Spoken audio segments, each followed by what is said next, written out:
Assalamualaikum warahmatullahi wabarakatuh. Perkenalkan, nama saya Eri Irmasyafanti, mahasiswa Universitas Pelita Bangsa, Prodi Arsitektur. Di sini saya akan memenuhi tugas media sosial yang berjudul tentang sejarah arsitektur Nusantara. Sebelum jauh kita mengenal sejarah arsitektur Nusantara, sebelumnya kita memahami tentang arsitektur Nusantara terlebih dahulu. Apa itu arsitektur Nusantara? Arsitektur adalah karya dan cipta manusia dengan langsung dikondisikan kehadirannya oleh manusia penciptanya di satu sisi dan dikondisikan kehadirannya oleh tempat saat itu. Menurut Joseph Prijotomo. Kemudian Nusantara. Nusantara adalah sebutan atau nama bagi seluruh wilayah kepulauan Indonesia yang membentang dari Sumatera sampai Papua. Kata Nusantara biasanya dipakai sebagai sinonim untuk kepulauan Indonesia. Sehingga dalam hal ini, arsitektur Nusantara dapat dimaknai sebagai seni ilmu bangunan yang berasal dari seluruh wilayah kepulauan Indonesia, mulai dari Sabang hingga Merauke. Nusantara dalam kajian arsitektur mengalami kontekstualisasi dari sebuah wilayah politik yang berkonotasi Indonesia menjadi ruang budaya. Kemudian tergelar luas dari ke timur, mulai dari negeri-negeri Asia, Asia Tenggara Daratan, Aceh, sampai dengan kepulauan di timur Papua. Dari utara ke selatan, mulai dari kepulauan Jepang sampai kompleks Pulau Rote.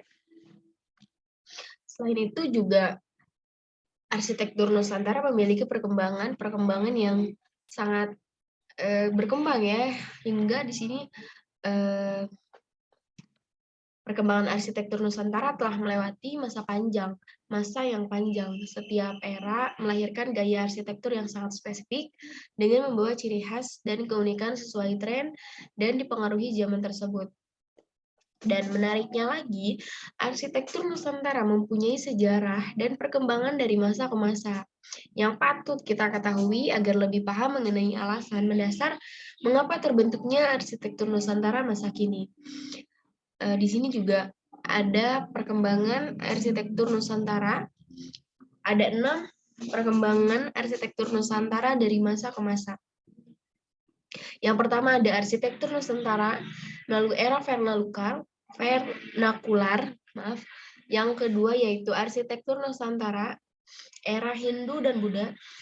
Selanjutnya ada arsitektur Nusantara era Islam. Dan yang keempat ada arsitektur Nusantara era kolonial.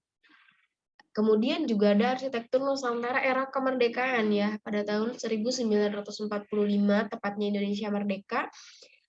Yang terakhir yaitu ada arsitektur Nusantara era modern dan kontemporer. Kita jelaskan satu persatu dan berikan contohnya. Yang pertama ada arsitektur Nusantara era vernakular ya.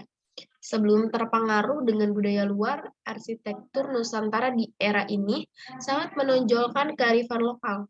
Setiap daerah di Indonesia memiliki arsitektur khas melalui penggabungan adat istiadat, tradisi, budaya, dan seni, sehingga menghasilkan gaya arsitektur yang mewakili identitas dari daerah tersebut.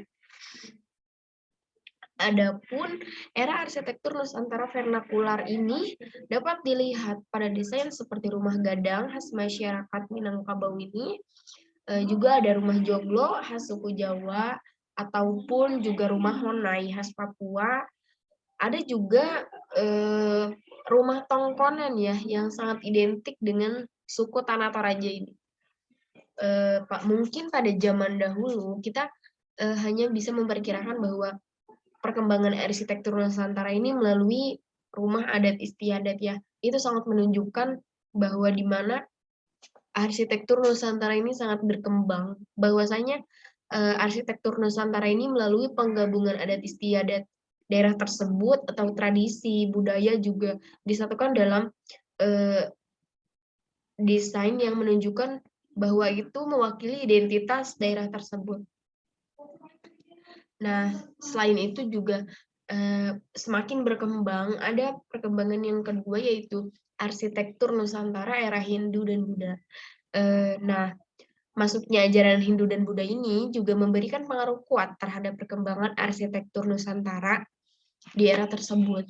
Terdapat banyak sekali bangunan candi dan pura yang memanfaatkan material batu alam, serta dihiasi dengan relief yang sangat khas.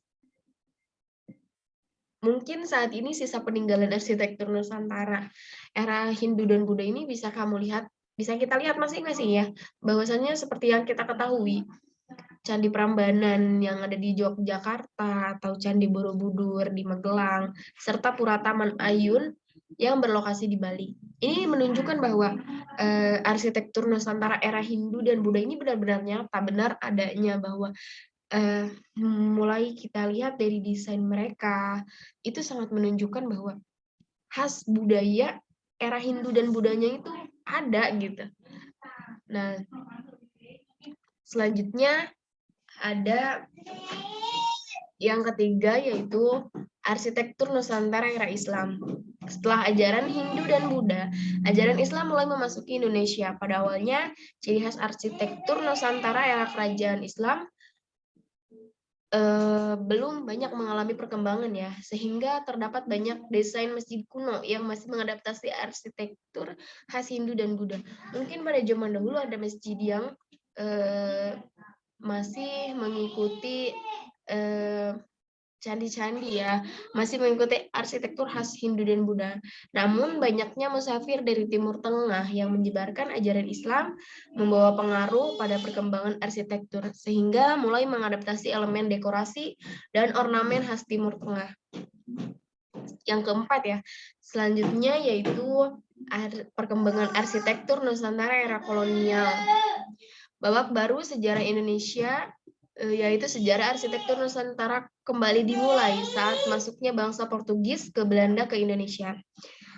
Kependudukan Belanda yang mencapai lebih dari 350 tahun ini sangat mempengaruhi arsitektur Nusantara yang sangat menonjolkan gaya arsitektur Eropa dengan sejumlah penyesuaian mengingat Indonesia beriklim tropis.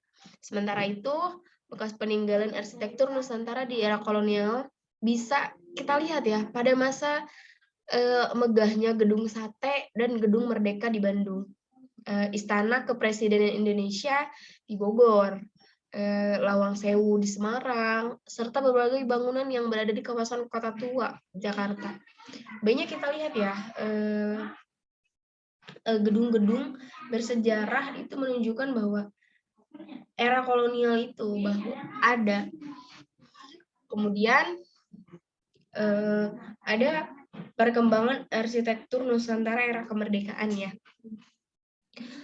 Seperti yang kita ketahui bahwa saat Indonesia merdeka pada tahun 1945 tepatnya, pembangunan infrastruktur mulai dilakukan secara masif.